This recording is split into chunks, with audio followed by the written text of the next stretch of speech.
গ্রীষ্মের ছুটি। আপনি এবং আপনার বন্ধুদের হাতে রয়েছে 2 মাস সময়। আপনারা ঠিক করলেন জাহাজে চেপে আশেপাশের দ্বীপগুলো ঘুরে দেখবেন। আগের দিন রাত্রে জাহাজে এসে হাজিরও হলেন। হইহল্লা হুড়োহুড়ি করে একসময় ঘুমিয়েও পড়লেন এবং ঘুম থেকে উঠে দেখলেন আপনারা রয়েছেন অথই মহাসমুদ্রে। চারিদিকে ঝড় বৃষ্টি। তখন আপনারা কি করবেন? নমস্কার, আমরা থ্রিল স্টুডিও। আমাদের আজকের গল্পের নাম afraid in the Pacific.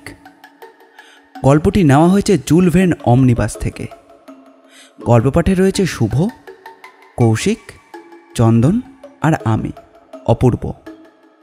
Poster design করেছে এসকে দিলার। গল্পটি মন দিয়ে শুনুন।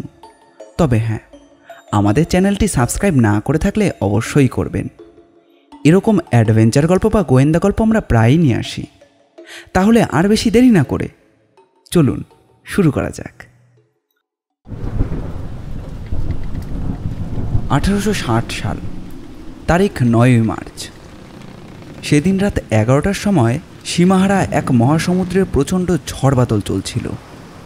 একই দুর্যোগের রাত্রে ওরকম ভয়ানক অন্ধকার, তার উপর অমন বৃষ্টি আর রাজ্যের যত কুয়াশা। সে এমনই নিরেট অন্ধকার যেন হাত দিয়ে ছোঁয়া যাবে। মাঝে মাঝে বিদ্যুৎ না চমকালে তাকে কোনো কালো দেওয়াল বলে বুঝে নিতে হয়তো ভুল হতো। আর সেই অন্ধকারের মধ্যেই ঢেউ উঠেছে উদ্দাম ও পর্বত প্রমাণ। এই ভয়ঙ্কর দুর্যোগের মধ্যে দিয়েই একটা নিতান্ত ছোট জাহাজ স্রোতের মুখে সামান্য কুটোর মতো ভেসে যাচ্ছিল। মস্ত মস্ত ঢেউ এসে জাহাজের ওপর ভেঙে পড়ছে। তবুও কেমন করে যে জাহাজটি ভেসে আছে সেটি হচ্ছে পরম আশ্চর্য। ঝড়ের দাপটে জাহাজখানা একবার করে দাঁড়িয়ে পড়ে, আবার পরক্ষণেই তীব্র স্রোতের মুখে পড়ে তীরের মতো ছুটে চলে। প্রতি মুহূর্তেই মনে হয় এই বুঝি একরতি জাহাজটি ভেঙে টুকরো টুকরো হয়ে যাবে। সত্যিই জাহাজটা একরতি একটা 2 মাস্তুলওয়ালা স্কুনার। এরকম স্কুনার কখনো মহাসমুদ্রে পাড়ি জমায় না, ছোট ছোট সমুদ্রের উপকূল ধরেই চলাফেরা করে। কেমন করে যে এটাই এই সুদূর মহাসাগরে এসে পড়েছে সেটা এই জাহাজের আরোহীরাও পর্যন্ত জানে না। আর আরোহীরাও বেশ একটু অসাধারণ। জাহাজটা যেরকম ছোট তেমনি এর আরোহীরাও নিতান্ত ছেলে মানুষ। জাহাজের পেছন দিকে একান্ত অসহায়ের মতো চুপ করে বসেছিল 3টি ছেলে। তাদের মধ্যে সবথেকে যে বড় তার বয়স মাত্র 14 বছর। অন্তত 2 জনের বয়স তো আরও কম, বোধ করি 13 হবে। এই 3 জন ছাড়া জাহাজের চাকার কাছে বসেছিল আরও একজন। সে নিউজিল্যান্ডের আদিম অধিবাসী মাউরিদের ছেলে, তার বয়স মাত্র 13। এই 4টি ছেলে মিলে জাহাজটিকে ঢেউয়ের হাত থেকে প্রাণপণে রক্ষা করার চেষ্টা করে চলেছিল। রাত 2টোর পর ঝড় জল আর ঢেউয়ের প্রতাপ দ্বিগুণ হয়ে উঠল। এক একটা ঢেউ এসে জাহাজের ওপর আছড়ে পড়ে, আর ছেলেরাও হুড়মুড় করে ডেকের ওপর শুয়ে পড়ে। ছেলেদের মনে অপরিসীম সাহস বলতে হবে, নইলে সাধারণ ছেলে এতক্ষণে হয়তো ভয়েই মরে যেত। এখানে ছেলে কটির নাম বলে নেওয়া ভালো। প্রথম 3টি ছেলেদের নাম যথাক্রমে ব্রিয়া, গর্ডন আর ডানাগান। মাউরি ছেলেটার নাম মোকো। ছেলেদের মুখে অনেকক্ষণ ধরে কোনো কথা নেই। তারা যেন হতবাক হয়ে ঝড়ের তাণ্ডবই দেখে চলেছিল। অনেকক্ষণ পরে কথা বলল গর্ডন। ব্রিয়াকে সে শুধু জিজ্ঞাসা করল, জাহাজ চলছে না থেমে আছে? কিছুই যে বুঝতে পারছি না ব্রিয়া। ব্রিয়ার বয়স 14 বছর, সেই সকলের বড়। গম্ভীরভাবে সে গর্ডনের কথার উত্তর দিল, জাহাজ চলছে বলেই তো মনে হচ্ছে। এ কেবল ঢেউয়ের দুলুনিই নয়। ডনাগান, খুব সাবধান, সামনে কিন্তু প্রকাণ্ড এক ঢেউ। মোকো মোকো দেখো, জাহাজের মুখ যেন ঠিক দিকে থাকে।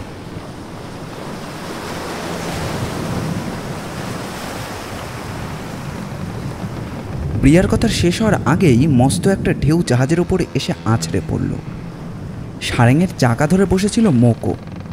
কেমন করেছে সে ঢেউয়ের আঘাতটা সামলে উঠল এটা এরা কেউই জানে না, হয়তো সে নিজেও জানে না। কিন্তু তারই দক্ষতায় জাহাজটি আবার ঢেউ কেটে ভেসে উঠল। পর মুহূর্তেই ডেকের একটি কামরার দরজা খুলে 2টি নতুন মুখ বেরিয়ে এলো। তারাও বয়সে নিতান্ত ছেলে মানুষ। সত্যি বলতে এদের চেয়ে অনেক ছোট। তাদের সঙ্গে আবার একটি কুকুর ছিল। ভয়ে সে লেজটাকে পেছনে পায়ের মধ্যে গুটিয়ে নিয়ে একবার কেবল ঘেউ ঘেউ করে ডাকল। তাকে দেখে ব্রিয়া চেঁচিয়ে উঠল। ইভারসন, ডোল, তোমরা বাইরে এসেছো কেন? যাও, শিগগির ঘরের ভেতরে চলে যাও। ডোল, ঘাবড়ে যেও না, কোনো ভয় নেই। যাও, চোখ বুজে ভেতরে বসে থাকো গে, যাও।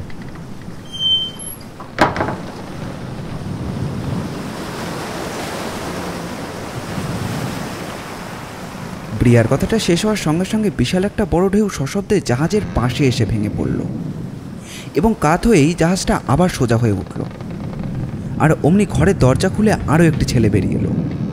ছেলেটির নাম বাক্সাটার।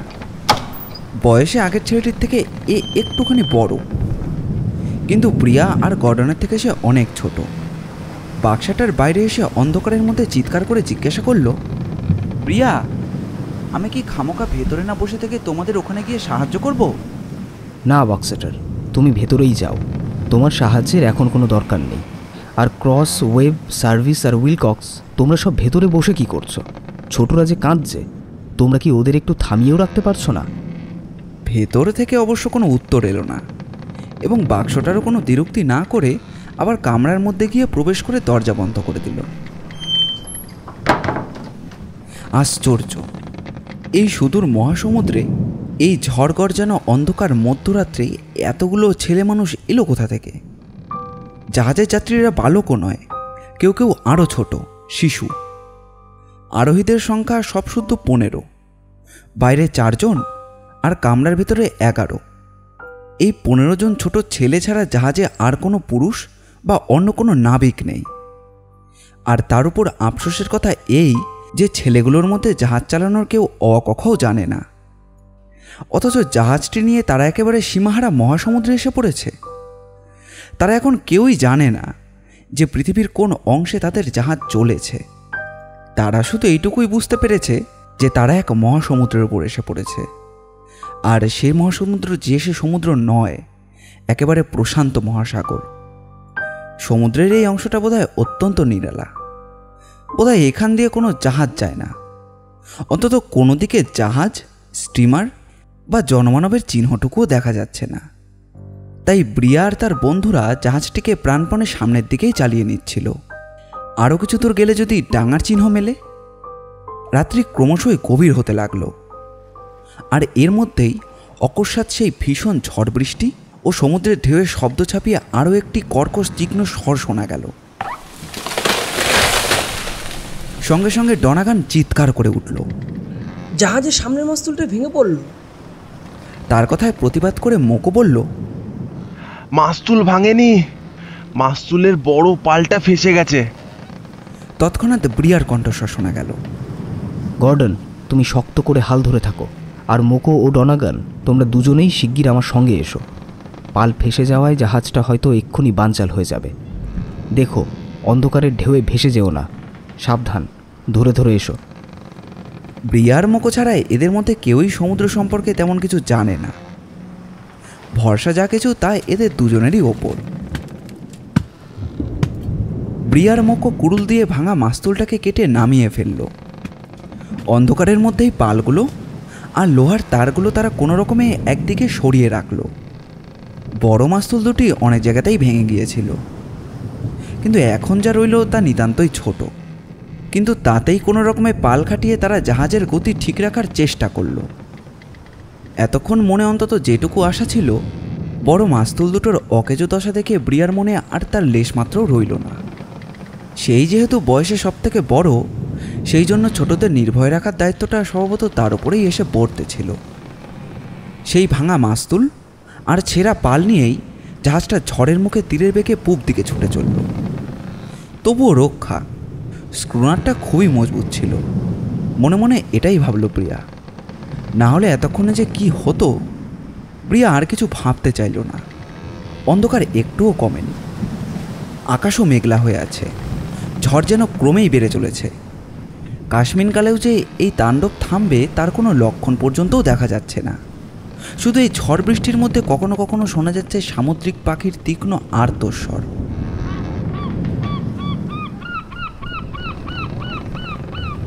পাখির ডাক যখন শোনা যাচ্ছে, তাহলে ডাঙা কি কাছেই? না, তাও অনুমান করা যায় না, কারণ প্রিয়া তার জ্ঞান বুদ্ধি ও অধ্যয়ন দিয়ে যা জানে তা হলো এইসব সামুদ্রিক পাখি ডাঙা থেকে কয়েকশো মাইল দূরে এসেও সমুদ্রে দেখা যায়। ছোট মাস্তুলের পাল খাটিয়ে ফিরতে না ফিরতেই আবার জোরে একটা শব্দ হলো। বাকি পালগুলোও বুঝি ফেসে গেল। ডনাগান হতাশ গলায় বলল, যাক, আপদ গেল। আর কোনো পালও আসতো নেই, আর রক্ষাও নেই। ভয়ের কিছু নেই ডনাগান, বলল প্রিয়া। সে যে নিজে ভয় পায়নি তা কিন্তু নয়, কিন্তু তবুও সে তাকে আশ্বাস দিতে চাইল। আসলে বোধহয় নিজেকেই তার আশ্বস্ত করার বেশি দরকার ছিল। ঝড়ের যেমন বেগ আর সমুদ্রের যেমন স্রোত, তাতে আমাদের জাহাজ এখনও বেশ জোরেই চলবে, তবে আগের মতো জোরে নয়, এই যা। একসময় মোকো চেঁচিয়ে উঠে তিনজনকে সাবধান করে দিল। সাবধান, খুব সাবধান, ঢেউ আসছে।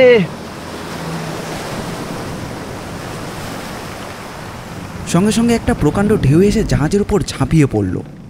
তক্ষুনি সবাই শুয়ে পড়ে হাতের কাছে যা যা শক্ত জিনিস পেল তাই প্রাণপণে আঁকড়ে ধরল। সব লণ্ডভণ্ড করে ঢেউ যখন চলে গেল, তারপর দেখা গেল জাহাজের ভাঙা মাস্তুলের অংশ ও অন্যান্য কাঠ সমস্তই ঢেউ ভাসিয়ে নিয়ে চলে গেছে। শুধু তাই নয়, সেই সঙ্গে আরও একটা জিনিস অদৃশ্য হয়েছে। মোকোকে ডেকের উপর আর কোথাও দেখতে পাওয়া গেল না। ব্রিয়ার হৃৎপিণ্ডটা যেন হঠাৎ থক করে লাফিয়ে উঠল। মোকো, মোকো! তীক্ষ্ণ কণ্ঠে সে ডাক দিল। ডনাগানও লাফিয়ে উঠল। কি সর্বনাশ! মুখো কোথায় গেল? পাগলের মতো চেঁচাতে লাগলো তিনজনে, কিন্তু কোনো দিক থেকেই মোকোর কোনো সাড়া শব্দ পাওয়া গেল না। গর্ডন, যেমন করেই হোক ওকে আমাদের বাঁচাতেই হবে। শিগগির সমুদ্রে একটা লাইফ বেল্ট ফেলে দাও, আর ডনাগান, তুমি একটা লম্বা দড়ি ফেলে দাও সমুদ্রে। ভীত ও উত্তেজিত গলায় সবাই ডাকতে থাকলো। এমন সময় হাওয়া আর ঢেউয়ের শব্দ ছাপিয়ে অতি ক্ষীণ একটা আর্তস্বর ভেসে এলো। বাঁচাও, বাঁচাও, বাঁচাও! আর্তনাদ শুনে ব্রিয়া তক্ষুনি সমুদ্রের উপর ঝাঁপিয়ে পড়ে আর কি, কিন্তু গর্ডন তাকে আটকালো। কান পেতে শোনার চেষ্টা করলো ব্রিয়া। স্পষ্ট মেকর গলার শব্দ, বাঁচাও, বাঁচাও! ঝড়ের আর ঢেউয়ের শব্দ যে কি ভীষণ, তাতে মেকো যে কোত্থেকে ডাকছে তা সহজে বোঝা গেল না। আন্দাজের ওপর ভর করে ব্রিয়া কোনো রকমে জাহাজের সামনের দিকে এগোতে থাকলো। শেষে দেখা গেল জাহাজের সামনের দিকে একটি গনুয়ের ভেতর মেকো আটকে রয়েছে। ঢেউয়ের গায়ে নিশ্চয়ই সে সমুদ্রের মধ্যে গিয়ে পড়ত, কিন্তু ভাগ্যিস গনুয়ে সে আটকে গিয়েছিল।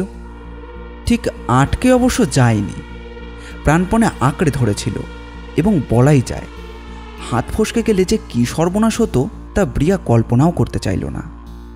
তাকে উদ্ধার করতে গিয়ে ব্যাপারটা আরও স্পষ্ট হলো। দেখা গেল একটা প্রকাণ্ড পিপে সেই গনুয়ের মধ্যে ঢুকে মেকোকে চেপটে ধরে রয়েছে। তখন বহু কষ্টে সেই পিপেটাকে তিনজন সরিয়ে টেনে হিচড়ে গনুয়ের মধ্যে থেকে তাকে বার করে আনলো। ঝোড়ো কাকের মতো দশা তখন মোকর, চোখে মুখে আতঙ্কের ছাপ, গায়ে যেন কাঁটা দিয়ে উঠেছে, কিন্তু একটু যে হাঁপ ছাড়বে তারই বা সময় কই। পেছন থেকে একটার পর একটা ঢেউ আসছে, তাই সে তক্ষুনি ছুটে গিয়ে হাল ধরে বসল। ভোর 5টার সময় সমুদ্রের দিকে একটু ফিকে আলোর রেখা ফুটল। আর এখন অন্ধকার তেমন একটা নেই বটে, কিন্তু চাপচাপ কুয়াশার দরুন আধা মাইলের বেশি দূরের জিনিস খুব একটা চোখে বাঁধে না। আস্তে আস্তে বেলা যত বাড়ল, দূরের জিনিস ততটাই স্পষ্ট হয়ে উঠল। মেঘ তখনও আছে, তবে ঝড়ের আর কোনো প্রতাপ নেই তখন। কিন্তু আকাশ আর সমুদ্র তখনও কেমন যেন ঝাপসা আর নির্মম। চারজনে বসে অপলক নয়নে প্রকৃতির সেই ধূসর চেহারার দিকে তাকিয়ে রইল। হঠাৎ সারেঙের চাকার কাছ থেকে মেকো চেঁচিয়ে উঠল, ডাঙা, ডাঙা! ওই দেখো, ডাঙা দেখা যাচ্ছে। মেকোর চিৎকার শুনে তিনজনেই দিগন্তের দিকে তাকালো। হ্যাঁ, সত্যি দূরে পূব দিকে দিগন্তের প্রান্তে ক্ষীণ একটি শ্যামল রেখা ফুটে উঠেছে। আকাশ এতই মেঘলা আর চারিদিকের কুয়াশা এতটাই চাপ করে বেঁধে রয়েছে যে সত্যি সত্যি করে বোঝা গেল না যে ওই ঘন শ্যামল রেখাটা আসলে কি, ডাঙা না মেঘ। দূরবীন চোখে লাগিয়ে দেখল প্রিয়া। ভালো করে পরীক্ষা করে শেষকালে বলে উঠল, হ্যাঁ, সত্যিই পূর্ব দিকে ডাঙা দেখা যাচ্ছে। 15 মিনিট পরে দিগন্তের সেই সবুজ রেখাটা আরও স্পষ্ট হয়ে উঠল। ততক্ষণে আস্তে আস্তে সরে যেতে শুরু করেছে কুয়াশা। জাহাজও হাওয়ার ধাক্কায় পূব দিকে অনেকখানি এগিয়ে গিয়েছে। ততক্ষণে প্রিয়া আবার ভালো করে দেখে নিয়ে ঘোষণা করল, ডাঙা, পূর্ব দিকে স্পষ্টই ডাঙা দেখা যাচ্ছে। ডাঙা যে তাতে কোনো সন্দেহই নেই। গর্ডনও সায় দিল। কিন্তু বড় নিচু জমি বলে মনে হচ্ছে। নিচু হোক আর উঁচুই হোক, শ্যামল রেখাটি যে ডাঙা কালো মাটি ও সবুজ গাছপালার দেশ, এইটুকুই তাদের কাছে যথেষ্ট। জাহাজ যেভাবে ছুটছে তাতে মনে হয় আর ঘণ্টাখানেকের মধ্যেই তারা ডাঙার ওপর গিয়ে পড়বে। আধ ঘন্টা পরে আরও স্পষ্ট করে দেখা গেল তীর। উপকূলের ঠিক পেছনেই সার বেঁধে উঠেছে পাহাড়, প্রায় 200 ফুট উঁচু। আর সেই পাহাড়ের নিচেই শ্যামল সমতল ভূমি, আর তার কোণ ঘেঁষে রয়েছে বেলাভূমির হলুদ বালি। জাহাজ সোজা সেই বালির দিকেই এগিয়ে যাচ্ছে। এখন দ্বীপের সামনে কোনো প্রবল প্রাচীর না থাকলেই রক্ষে। গর্ডন, ডানাগান আর মেকোকে জাহাজ সামলাবার ভার দিয়ে ব্রিয়া গিয়ে জাহাজের সামনের দিকে ডেকের উপরে দাঁড়ালো। চারিদিকে তাকিয়ে সেই ডাঙার আশেপাশে এমনও একটাও নিরাপদ জায়গা দেখতে পেল না যেখানে জাহাজ ভেড়ানোর সুবিধা রয়েছে। সমুদ্রের জল থেকে মাথা তুলেছে এক মস্ত প্রবাল পর্বত। প্রবালের সেই দেওয়ালের গায়ে তুমুল শব্দ করে ঢেউ আছড়ে পড়ছে। সেই পাথরের স্তূপের উপর গিয়ে পড়লে আর দেখতে হবে না, তক্ষুনি জাহাজ চুরমার হয়ে যাবে। কিন্তু ভীতচকিত চোখে তাকিয়ে ব্রিয়া আবিষ্কার করল কোনো এক অমোঘ টানে জাহাজ যেন সেই দিকেই এগিয়ে যাচ্ছে। এতক্ষণ মহাসমুদ্রের ঝড়ের সঙ্গে জুঝতে গিয়ে সে নিজের আশা হারায়নি। কোথাও তার মধ্যে যেন দৃঢ় বিশ্বাস ছিল যে উদ্ধার তারা কোনো না কোনোভাবে পাবেই। কিন্তু সেই ভয়ঙ্কর প্রাচীর দেখে তার মুখ যেন একেবারে শুকিয়ে গেল। তাড়াতাড়ি সে গিয়ে সবাইকে বলল ব্যাপারটা, এবং তারপরে সবাই প্রাণপণে চেষ্টা করলো জাহাজের মুখ ফেরাতে। কিন্তু পবন আর বরুণ, এই দুই আদি দেবতাই যেন বিমুখ তাদের ওপর। ঢেউয়ের ধাক্কায় জাহাজ যেন সোজা সেই প্রবাল প্রাচীরের দিকেই এগিয়ে যেতে লাগলো। লোহা যেরকম চুম্বককে টান দেয়, ঠিক তেমনই যেন প্রবাল প্রাচীর জাহাজকে টান দিয়েছে। সকাল 6টার সময় একেবারে প্রবাল প্রাচীরের সামনে চলে এলো জাহাজ। ভয়ে যেন ওরা সবাই কুঁকড়ে গিয়েছে। শিউরে উঠে আপনা থেকেই চোখ বন্ধ করে ফেলেছে কেউ কেউ। কে কোথায় যে ছিটকে পড়বে কে জানে। কিন্তু কি আশ্চর্য কাণ্ড, জাহাজ মোটেই চুরমার হয়ে ভেঙে গেল না। প্রবাল প্রাচীরের সামনে সেই ভয়ানক ঘূর্ণির মাঝখানে বোবো করে ঘুরতে লাগলো। আর তারপর হঠাৎ করে কিসের গায়ে যেন আটকে গেল। না, জাহাজ পাহাড়ের গায়ে আছাড় খায়নি, তলাকার বালির মধ্যেই আটকে গিয়েছে। কিন্তু সে কেবল ক্ষণিকের জন্য। তারপর জাহাজটা আবার থরথর করে উঠল। পেছন থেকে আরও একটা বিশাল ঢেউ এসে জাহাজটাকে আরও কিছু দূর ঠেলে নিয়ে গেল। সেখান থেকে নিরেট পাথরের শ্রেণীর মধ্যে জল ঘুরপাক খাচ্ছে কেবল, এবং জাহাজ সেই ঘূর্ণিজলে কাত হয়ে রইল। সামনে বেলাভূমি তখন মাত্র সিকি মাইল দূরে। এইটুকু পথ পেরোতে পারলেই হয়, কিন্তু এই ঘূর্ণির মধ্যে থেকে কি করে তারা তীরে গিয়ে উঠবে? কুয়াশার পর্দা তখন আর নেই, কিন্তু ঝড়ের বেগ ও সমুদ্রের উত্তলতা তখনও যেন কমেনি। অল্প দূরেই সেই অজ্ঞাত রহস্যময় স্থলভূমি। প্রশান্ত মহাসাগরের মাঝখানে সে কি কোনো দ্বীপ নাকি দেশ, সেসব কিছুই তাদের জানা নেই। বিয়ার গার্ডেন জাহাজের নিচের দিকে দাঁড়িয়ে চারিদিক পরীক্ষা করে দেখতে লাগলো। প্রায় ঘন্টা 2 কেটে গেলে ব্রিয়া হঠাৎ একসময় বলে উঠল, আর কিছুক্ষণ অপেক্ষা করলেই বোধহয় ঝড় থেমে যাবে, সমুদ্রের ঢেউও শান্ত হয়ে যাবে। তাছাড়াও ভাটার টানে আস্তে আস্তে জল সরে যাবে। তখন আমরা সামনের ডাঙার দিকে যাওয়ার চেষ্টা করব। অপেক্ষার দরকার কি? ডনাগান যেন প্রতিবাদ করে উঠল। আমরা তো এখনই তীরে যাবার উদ্যোগ করতে পারি। ডনাগনের কথায় সায় দিয়ে উঠল আরও একটি ছেলে। তার নাম উইলকক্স, বয়স 12 বছর। ঠিক কথা, আবার ওখানে গিয়ে ওসব অপেক্ষা করাটা ওরা কেন? এখনই একবার চেষ্টা করে দেখা যাক। আসলে ছেলেদের মধ্যে ডনাগনের 3 জন চেলা ছিল। তাদের নাম ক্রস, ওয়েব আর উইলকক্স। ফরাসি বলে ব্রিয়াকে তারা দেখতে পারত না। এই 4 জন ছাড়া জাহাজে অন্য সব ছেলেরা ব্রিয়াকেই বেশি পছন্দ করে। আসলে অন্য সবাই ব্রিয়াকে পছন্দ করে বলেই ডনগানের তার উপর ঈর্ষা রয়েছে। সেই জন্যই সে সবসময় ব্রিয়ার কথার প্রতিবাদ করে থাকে। তার কথায় যুক্তি থাক বা না থাক, সে তার পরোয়া করে না। জাহাজ থেকে মূলডাঙার দূরত্ব মাত্র সিকি মাইল, কিন্তু এরকম প্রবাল, ঢেউ আর ঘূর্ণি তাদের চোখে পড়ল যে নৌকো চালিয়ে দিতেও যেন তাদের সাহস কুলোলো না। কিন্তু মুখে তারা তেমন কিছু প্রকাশ করল না, এমন এক ব্যস্ত ভাবভঙ্গি প্রকাশ করতে লাগলো যেন তারা তক্ষুনি রওনা হয়ে পড়বে।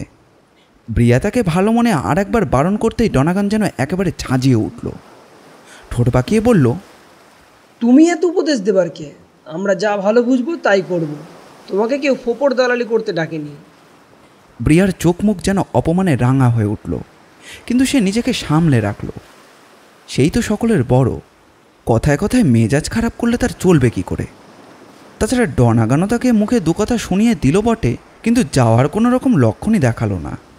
তার ওই মিথ্যে অহংকার দেখে ব্রিয়ার বরঞ্চ একটু হাসিই পেল। হাসি চেপে সে একপাশে সরে গেল। এসব তুচ্ছ ব্যাপারে নজর দেওয়ার মতো তার অবশ্য সময়ও ছিল না, কারণ সামনের ওই স্থলভূমি আসলে কোনো দ্বীপ না মহাদেশের অংশ তাই এখনও তাদের জানা হয়নি। স্থলভাগের দুদিকে দুটো অন্তরীপের মতো, উত্তর ভাগটা উঁচু বন্ধুর পর্বতবহুল, আর দক্ষিণ ভাগটা নিচু ও সমতল। যদি সত্যি এটা কোনো দ্বীপ হয়, আর দ্বীপটি যদি একেবারে মরুভূমির মতো ধুলোয় মোড়া থাকে, অর্থাৎ দ্বীপটি যদি বন্ধা ও অনুর্বর হয়, তাহলে এতগুলো ছেলে কি খেয়ে বাঁচবে? দেশেই বা ফিরবে কেমন করে? আর এটা যদি কোনো মহাদেশের অংশ হয়, তবে অবশ্য অনেকটা নিরাপদ তারা। এখানে না হোক কিছু দূর গিয়ে তারা নিশ্চয়ই লোকালয় পাবে। আপাতত ডাঙায় কী করে পৌঁছানো যায় সেটাই হচ্ছে প্রধান বিবেচ্য। অত্যন্ত অভিনিবেশ সহকারে চারিদিকে নিরীক্ষণ করল প্রিয়া, কিন্তু কোথাও কোনো মানুষের বসতি দেখতে পেল না, এমনকি একটি কুঁড়েঘর পর্যন্তও না। খানিকক্ষণ পরে কিঞ্চিত নিস্তেজ গলায় সে আপন মনেই বলল, কোথাও যে একটু ধোয়াও দেখা যায় না। পাশেই দাঁড়িয়েছিল মোকো। সে বলল, নদী রয়েছে, কিন্তু নদীতে কোনো নৌকা বা ফেলা নেই। লোক না থাকলে ধোঁয়াই বা উঠবে কোত্থেকে? ডনাগনের তির্যক মন্তব্য শোনা গেল। আর নৌকাই বা আসবে কোন চুলো থেকে? লোক না থাকার যে কী মানে সেটা কি আদৌ বুঝতে পারছে না ডনাগান? হয়তো তাদের এই অবস্থার গুরুত্ব এখনও মাথায় ঢোকেনি, কিন্তু ব্রিয়া এ নিয়েও উচ্চবাচ্য করল না। আস্তে আস্তে সমুদ্রে ভাটা দেখা দিল। বেলা তখন 3:30। ব্রিয়া গোড়া থেকেই ঠিক করেছিল যে ভাটার সুযোগেই তারা ডাঙায় গিয়ে উঠবে। এবার জল সরতে শুরু করলেই গর্ডন, বাক্সটার প্রভৃতি কয়েকজনকে নিয়ে জাহাজের খোল থেকে দরকারি জিনিসপত্র সব বার করে ডেকের উপর নিয়ে আসতে লাগলো। জাহাজে অবশ্য কম জিনিস ছিল না, হরেক রকমের খাবার দাবার, নানা রকমের জিনিসপত্র, প্যাকেট, বাক্স, অনেক কিছু। আগে এসব জিনিসপত্রগুলোই সাবধানে ডাঙায় নিয়ে যেতে হবে, তারপর বাকি জিনিসপত্রের কথা পরে ভাবলেও চলবে। জাহাজে নৌকো ছিল মাত্র একটি, বাকি সবগুলো ঢেউয়ে ভেসে গিয়েছে। একবারে 4-5 জনের বেশি লোক ধরবে না।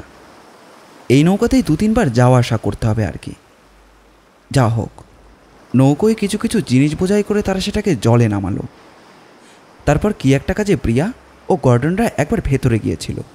ফিরে এসে দেখে চমৎকার। ডানাগান, ক্রুশ, ওয়েব আর উইলকক্স ততক্ষণে নৌকায় চড়ে বসে নৌকো ছাড়বার আয়োজন করছে। দেখেই ব্রিয়ার যেন সর্বাঙ্গ জ্বলে উঠল। ডনাগানের মতলব মোটেই সুবিধার নয়। তারা একবার ডাঙায় উঠতে পারলে তারপর জাহাজের অন্যান্য ছেলেদের দিকে হয়তো ফিরেও তাকাবে না। তীব্রস্বরে ব্রিয়া বলে উঠল, ও কি হচ্ছে ডনাগান? সবাই পড়ে রইল আর তোমরা দিব্যি আগে চলে যাচ্ছ। আমাদের যা খুশি করব, তুমি বারণ করবার কে? বটে, দেখি তোমরা কি করে যাও। বলেই ব্রিয়া লাফিয়ে উঠল নৌকোয়, আর তারা জোর করে নৌকোটাকে নাড়িয়ে দিল। পড়তে পড়তে সামলে নিল ব্রিয়া। নৌকো থেকে পাশের একটা পাথরের ওপর লাফিয়ে পড়ল সে। দলের মধ্যে তার গায়ের জোরই সব থেকে বেশি। পাথরের ওপর পা রেখে নৌকার গলুজ দুহাতে কঠিনভাবে ধরে বলল, যাও দেখি কেমন করে যাবে। বিন্দুমাত্র ইতস্তত না করে ওয়েব তৎক্ষণাৎ একটি দাঁড় তুলে ব্রিয়ার মাথায় মারবার উপক্রম করল। ব্যাপারটা ক্রমে আয়ত্তের বাইরে চলে যাচ্ছে থেকে গর্ডন চেঁচিয়ে উঠল, কি হচ্ছে তোমাদের? এই কি তোমাদের ঝগড়া করবার সময়? এদিকে এই বিপদ, কোথায় তোমরা সবাই এক হয়ে পরস্পরকে সাহায্য করবে? না, এই সময় করছে মারামারি। লজ্জা করে না তোমাদের? সব বুদ্ধিশুদ্ধি কি একেবারে লোপ পেয়েছে? অবশেষে গর্ডনের ধমকে তাদের কাণ্ডজ্ঞান হলো। শান্ত হয়ে বসলো একে একে সবাই। নৌকো থেকে নেমে পড়ল। ডনাগানও দ্বিরুক্তি না করে নেমে এলো। কিন্তু অন্য সকলের মতো তার মুখের ভাব যেন আর স্বাভাবিক হলো না। গোমরা মুখ নিয়ে এসে ডেকের উপর পায়চারি করতে লাগলো। ভাটার টানে জল তখন অনেকটা সরে গেছে। সামনে একটি সংকীর্ণ প্রণালীও দেখা যাচ্ছে, কিন্তু সেখানটায় রয়েছে ঘূর্ণি আর স্রোত। তাতে নৌকো চালানোই বিষম দুঃসাধ্য হবে। আর এদিকে ভাটা শেষ হয়ে জল শান্ত হতে একেবারে বিকেল পর্যন্ত সময় লাগবে। গর্ডন বলল, এসো, ততক্ষণে আমরা খাওয়া দাওয়াটা সেরে নিই। এ কথায় অবশ্য কারোরই আপত্তি দেখা গেল না। সবাই মিলে টিন ভেঙে বিস্কুট, জ্যাম আর শুকনো মাংস খেয়ে নিল। কিন্তু ভাটার টান যেন আর শেষ হয় না। স্রোত তেমনই বিষম রয়ে গেল। গর্ডন চিন্তিত হয়ে ব্রিয়াকে বলল, কি হবে এখন? ভাটা তো এখনো কমলো না। তাই তো ভাবছি। জোয়ার আসবার আগেই আমাদের জাহাজ ছেড়ে নেমে যেতে হবে, কারণ এই নতুন জোয়ারে পাথরের ধাক্কাকে জাহাজ একেবারে চুরমার হয়ে যাবে। সে তো বুঝি, কিন্তু এখন সবাই মিলে ডাঙায় পৌঁছবো কি করে? একটা ভেলা বানাবারও উপায় নেই। জাহাজের ভাঙা কাঠকুটো সব জলে ভেসে গেছে, আর তাছাড়া আমাদের হাতেও তেমন সময় নেই। তাহলে উপায়? উপায় শুধু আমাদের এই নৌকাখানা, কিন্তু এতে তো আর সবাই পেরোতে পারবো না। তাই ভাবছি আর একটা কাজ করলে কেমন হয়। জাহাজের এই দড়িটা কেউ যদি একবার ওই প্রবালগুলোর ওদিকে একটা পাথরের সঙ্গে বেঁধে আসতে পারে, তাহলে কোমরে লাইফ বেল্ট পরে এই দড়ি ধরে ধরে আমরা সকলেই এইটুকু পথ পেরিয়ে যেতে পারি। এখানকার ঢেউ যদিও অত্যন্ত ভয়ানক, তবুও বোধ করি এক গলার বেশি জল হবে না। দড়ি ধরে যেতে পারলে পাথরের ওপরে মরবারও ভয় থাকবে না। কিন্তু প্রবালগুলোর ওপাশে গিয়ে দড়িটাকে বেঁধে আসবে কে? যে যাবে সে তো আর নাও ফিরতে পারে। চলে যেরকম ঘূর্ণি দেখছি, তাতে ডুবে মরবার সম্ভাবনাই বেশি। আমি যাব। তুমি? ঠিক আছে, তাহলে আমিও যাব তোমার সঙ্গে। না, আমি একাই যাব। তুমি বরং জাহাজে থেকে বাকি সব দিক সামলাও। একবার যখন মনস্থির করে ফেলা গেছে, তখন আর খামোখা দেরি করে সময় নষ্ট করার কোনো মানে হয় না। একটা মোটাসোটা শক্ত কোচে দড়ি বেঁধে নিয়ে ব্রিয়া খুব আঁটো করে নিজের কোমরের সঙ্গে বাঁধল। তারপর গর্ডনকে বলল, গর্ডন, আমি এই দড়ি নিয়ে সমুদ্রে নামলাম। আমি যেমন সাঁতার কেটে এগুতে থাকবো, তুমিও সঙ্গে সঙ্গে দড়ি ছাড়বে। দেখো, দড়ি ছাড়তে যেন দেরি করো না। কীরকম প্রবল ঘূর্ণি আর ডুবো পাথরের মধ্যে দিয়ে আমাকে যেতে হবে সে তো বুঝতেই পারছো। ব্রিয়া নেমে পড়ল সমুদ্রে। তারপরে বিষম ঢেউয়ের সঙ্গে জুঝতে জুঝতে কোনো রকমে এগুতে লাগলো তীরের দিকে। ছেলেরা সবাই শ্বাস রুদ্ধ করে তার দিকে তাকিয়ে রইল। উত্তেজনায় তাদের সমস্ত শরীর যেন টান টান হয়ে গিয়েছে। হঠাৎ সামনে দেখা গেল একটি প্রবল ঘূর্ণি। এই বুঝি পাক খেতে খেতে জলের মধ্যে ডুবিয়ে ফেলে নিজেকে। ব্রিয়া প্রাণপণে সেটাকে পেরোবার জন্য লড়াই করে চলেছে, কিন্তু পারছে না। চোখের পলকে ব্রিয়া সেই ঘূর্ণির মধ্যে ডুবে গেল, আর শোনা গেল একটা ক্ষীণ আর্তনাদ। গর্ডন! গর্ডন তৈরিই ছিল। প্রাণপণে সে দড়ি ধরে টান দিল। অন্য ছেলেরাও তাকে এসে সাহায্য করল। তারাও গায়ের জোরে দড়িতে টান দিতে লাগলো। ভাগ্যিস দড়িটা বাঁধা ছিল তার কোমরে। কোনো রকমে সচেতন ব্রিয়াকে জাহাজে তোলা হলো। কিন্তু এখন কি হবে তাদের? দড়ি তো বাঁধাই হলো না। এখন কেমন করে তারা ডাঙায় গিয়ে উঠবে? দেখতে দেখতে বেলা পড়ে এলো, আর ভাটা শেষ হয়ে আবার জোয়ার এসে পড়ল। ছেলেরা ডেকের উপর জড়ো হয়ে হতাশশূন্য চোখে জোয়ারের জলোচ্ছ্বাস দেখতে লাগলো। কেমন করে ঢেউ আবার বেড়ে উঠল, জল ফুলে উঠল। আবার ফেনীর ধাবমান জলরাশি প্রবাল প্রাচীরকে ঢেকে দিল। সবই দেখতে দেখতে তাদের আশা আর ভরসা ধীরে ধীরে যেন নির্মূল হয়ে গেল। খানিকক্ষণের মধ্যেই জোয়ারের টানে জাহাজ যেন ফের জলের উপর ভেসে উঠল। দুলতে দুলতে চারিদিকে পাথরের গায়ে ঠোকাঠুকি করতে লাগলো। আর তারা ক্লান্ত, বিমর্ষ ও চুপচাপভাবেই ডাঙার এত কাছে এসেও ডাঙায় যে কেন পৌঁছলো না, এটা ভেবে ভেবে তারা আরও হতাশ হয়ে পড়তে লাগলো। হঠাৎ সবাই চিৎকার করে পরস্পরকে নিবিড়ভাবে জড়িয়ে ধরল। সামনেই পাহাড়ের সমান উঁচু এক মস্ত ঢেউ। কোনো অতিকায় জন্তুর মতো বিরাট গর্জন করতে করতে ঢেউটা একেবারে তাদের মাথার ওপর এসে পড়ল।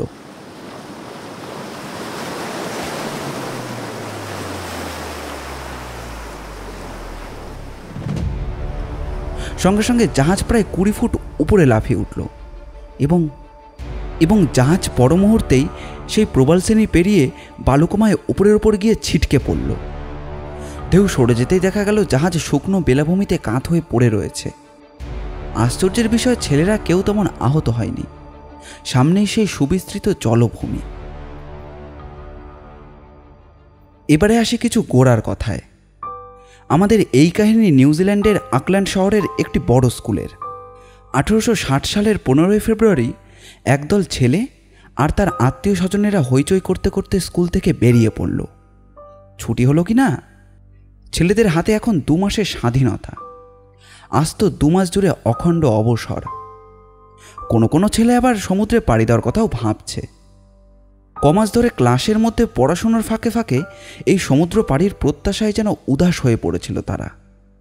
তাদের ইচ্ছে ছিল নিউজিল্যান্ডের দ্বীপের চারিধারে একটি ছোট জাহাজে করে ঘুরে দেখবে। ছেলেদের অভিভাবকেরা 1.5 মাসের জন্য একটি স্কুনার ভাড়া করেছিলেন। স্কুনারটা স্কুলেরই একটি ছেলের বাবার, ক্যাপ্টেন উইলিয়াম গার্নেটের। এই ভাগ্যবান ছেলেদের মধ্যে সবথেকে উঁচু ক্লাসের ছেলে যেমন ছিল, তেমনি একেবারে নিচু ক্লাসের ছেলেও ছিল। বয়স তাদের 8 থেকে 14 বছরের মধ্যে। ব্রিয়া আর জ্যাক 2 ভাই। তারা আসলে ফরাসি, আর গর্ডন মার্কিন, আর এছাড়া বাকি সবাই ইংরেজ। সমস্ত ঠিকঠাক করে যাত্রার দিন ঠিক করা হলো ফেব্রুয়ারি মাসের 15 তারিখ। সন্ধ্যাবেলায় জাহাজের ক্যাপ্টেন মেট আর তার নাবিকেরা বিশ্বস্ত মকর হাতে জাহাজের ভার রেখে শহরে গিয়েছিল একটু আমোদ ফুর্তি করতে। পরদিন ভোরবেলায় ফিরে এসেই তারা জাহাজ ছাড়বে। সঙ্গে কোনো বয়স্ক অভিভাবকও নেই, ক্যাপ্টেনও নেই, তাই ছেলেরা প্রাণ ভরে জাহাজের উপর হল্লা শুরু করে দিল।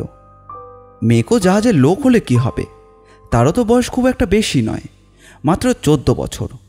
সেও তাদের সঙ্গে হল্লা ও শোরগোলে যোগ দিতে ছাড়ল না। তাছাড়া জাহাজটা তো বয়রের সঙ্গে খুব মজবুত করে বাঁধাই আছে, কাজেই আর ভয়ের কি। রাত 10টা পর্যন্ত ছেলেরা জাহাজের উপর নৃত্য, হট্টগোল, লম্পঝম্প ও চিৎকার করে অবশেষে নেহাতি ক্লান্ত হয়ে শুয়ে পড়ল। ক্লান্ত ও উত্তেজনার দরুন শোয়া মাত্রই ঘুম। মোকো বাইরে এসে চারিদিক পরীক্ষা করে নিশ্চিন্ত হয়ে শুয়ে পড়ল। যদিও একটা ঝোড়ো হাওয়া বইছিল, তবুও আশঙ্কার কিছুই ছিল না। তারপর যে কি হয়েছিল সেটার কেউ জানে না। কোনো অজ্ঞাত কারণে জাহাজের দড়িটা ছিঁড়ে যায়, আর বাতাসের টানে জাহাজ বন্দরের বাইরে এসে পড়ে। গভীর অন্ধকার রাত্রি, তার উপর তীব্র ঝোড়ো হাওয়া। এদিকে জোয়ার তখন হু হু করে কমে যাচ্ছে। এসব অনুকূল অবস্থার আবেষ্টনে পড়ে জাহাজ যে সারা রাত সমুদ্রে ভেসে চলল, সেটা তার ঘুমন্ত আরোহীরা কখনো জানতেও পারল না। প্রথমে ঘুম ভেঙেছিল মোকর। ব্যাপারটা দেখে তার চোখ যেন কপালে ওঠে আর কি। জাহাজ যে কোথায়, কতদূর এসে পড়েছে, সে তার কিছুই হদিশ করে উঠতে পারল না। কিছুক্ষণ ভ্যাবাচাকা খেয়ে দাঁড়িয়ে শেষকালে সে ছেলেদের ডেকে তুলল, কিন্তু তারাই বা কী করবে? আর এই অন্ধকারের মধ্যেই বা কে আছে মাঝ দরিয়ায় যে তাদের সাহায্য করবে? এদিকে ঝড় ও বৃষ্টি বেড়েই চলল। ওদিকে 15 ফেব্রুয়ারি ভোরবেলায় জানা গেল যে জাহাজখানা কেমন করে অকল্যান্ড ছেড়ে বাদ দরিয়ায় গিয়ে পড়েছে। জাহাজে একজনও অভিজ্ঞ নাবিক বা বয়স্ক মানুষও নেই। তখন সেখানকার সকলের মনের অবস্থা যে কীরকম হয়ে উঠল তা বেশ সহজেই অনুমান করা যায়। তক্ষুনি বেতারে চারিদিকে খবর পাঠানো হলো। কত জাহাজ যে সেই নিরুদ্দিষ্ট ছেলেদের জন্য ঘুরে ফিরে এলো তার আর বর্ণনা করতে হয় না। দিনের পর দিন কেটে গেল, তবুও তাদের দিক থেকে কোনো খবর এলো না। শেষকালে সকলেই আশা ছেড়ে দিল। 2 মাস পরে যখন চেয়ারম্যান বোর্ডিং স্কুলগুলো আবার খুলল, তখন সেই 14টি ছেলে আর ক্লাস ঘরে ফিরে গেল না। ধুধু করে বালু রাশি। ঝাঁকুনি সামলে উঠেই ছেলেরা হুড়মুড় করে সুদূর বিস্তৃত বেলাভূমির ওপর গিয়ে নেমে পড়ল। মাটিতে পা দিয়ে ছেলেরা প্রথমে ধেই ধেই করে উঠল। এতদিন জল দেখে দেখে তারা যেন রীতিমতো বিরক্ত হয়ে উঠেছিল। একটু যারা বড়, তারাই কেবল মাটির ওপর নেমে চারিদিক ভালো করে পর্যবেক্ষণ করতে লাগলো। কোনো দিকেই জনমানবের কোনো চিহ্ন নেই, এমনকি জঙ্গলিদের কুড়েঘর পর্যন্তও দেখা গেল না কোথাও। পাহাড়ের তলায় কিংবা গাছের নিচে কেউ যে কোনোদিন সেসব জায়গায় ছিল এ পর্যন্ত দেখে যেন মনে হলো না। অনতি দূরেই দেখা গেল একটি নদীর মোহনা, জোয়ারের জলে টইটুম্বুর ও আবর্তমান। কিন্তু সেখানেও না আছে কোনো নৌকো, না আছে ছোট ডিঙি, এমনকি বেলাভূমির সোনালি বালির ওপর কারোর পায়ের ছাপ পর্যন্তও দেখা গেল না। কোথায় ধোয়ার চিহ্নটুকুও নেই। অন্তত যা দেখে বোঝা যেত এখানে নিশ্চয়ই মনুষ্য বসতি রয়েছে। এরকম অবস্থায় এখন তাদের কর্তব্য কী?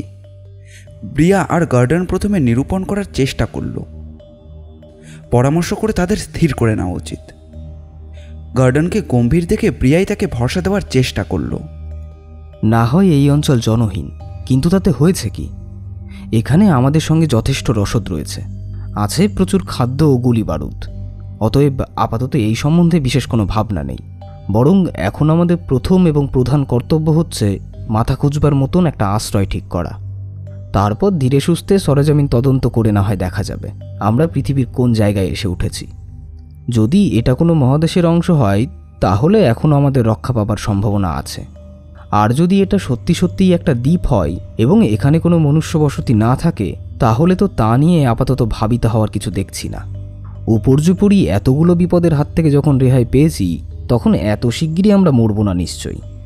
এ তো আর ভীষণ সমুদ্র নয়, ডাঙা। পায়ের তলায় অন্তত শক্ত মাটি আছে, একটা উদ্ধারের পথ নিশ্চয়ই পাওয়া যাবে।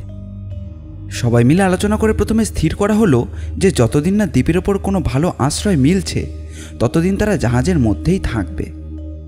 জাহাজটা যদিও অল্প কাত হয়ে পড়েছে, তবুও তাতে খুব একটা অসুবিধার কিছু নেই। ডেকের সামনের দিকটা উড়েও গেছে, কিন্তু সেলুনের ভেতরটা তখনও রীতিমতো মজবুত। জাহাজের মালপত্র এখন আর কষ্ট করে দ্বীপে বয়ে আনতে হবে না। জাহাজের জিনিস তো আর নেহাত কম ছিল না। এতজন লোকের আমোদ প্রমোদ ও ভ্রমণের জন্য যা কিছু দরকার হতে পারে সবই তাতে মজুত করা ছিল। খাদ্য ছিল যথেষ্ট পরিমাণ, ও নানা ধরনের টিনে ধরা নোনা মাংস, বিস্কুট, কিছু ফলমূল, আরও কত কি। তাছাড়া জামা কাপড়, আসবাবপত্র, বাসনকোসন, বন্দুক, বারুদ, যন্ত্রপাতি ও ওষুধপত্র প্রভৃতি কোনো জিনিসেরই অভাব নেই। শক্ত মাটিতে ঠোকর খেয়ে জাহাজটার এখন যা দশা হয়েছে তাতে সমুদ্রে তাকে আর ভাসানো যাবে না, এটা সত্যি। কিন্তু এখনও জাহাজটি বাসযোগ্য থাকবে। উঠতে নামতে যাতে কোনো কষ্ট না হয় সেই জন্য দড়ির মতো মই ব্যবহার করলো তারা। মোকোর ওপর দেওয়া হলো যত রান্নাবান্নার ভার। আর চিপবাবুর্জি মোকোকে সাহায্য করবার জন্য নিজে থেকেই এগিয়ে এলো বাক্সটার আর 2-4 জন ছেলে। কারোর মনে আগের মতো ভয় আর উত্তেজনার ভাবটা ছিল না। সকলে এখন বেশ হাসি খুশি ও উল্লাসিত। কেই বা জানবে যে তারা এরকম একদিন রবিনসন ক্রুশোর মতো একটা দ্বীপে গিয়ে এমনভাবে দিন কাটাবে। কিন্তু এদের মধ্যে যাদের মুখে হাসি ফুটল না তারা হলো ব্রিয়া ও তার ছোট ভাই জ্যাক। আস্তে আস্তে রাত হয়ে এলো।